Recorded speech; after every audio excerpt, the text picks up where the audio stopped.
શું તમને સપનામાં કોઈ એવું દેવ લાગતું હોય કે આ જગ્યા પર હારું મને એવું લાગે છે કોક છે, કોઈ શક્તિનો પ્રભાવ છે, હોય છે?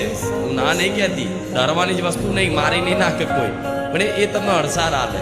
તમને એવું લાગે અહેસાસ કે રાતે ગભરામણ જેવું લાગતું હોય, અમુકને ઊંઘ ના આવતી હોય, અમુકને અહેસાસ થતો હોય, આ બધું લાગતું હોય, આ બધું થતું હોય ને, હું દરેકને કહીશ, જે દેવનું હોય ને મનથી તમારે એવું કહેવાનું કે માડી આ જે દેવ હોય એ જગ્યા મને ખબર નહીં કોણ છે, પણ માડી લે હું તારા નામથી આ વાડકી લોટ લઈ અને એમાં થોડું મોરસ નાખી અને ઘરની આજુબાજુ બધી ભભરાઈ દઉં છું, બરાબર? મતલબ કીડીનું કીડિયારું પૂરી દઉં છું.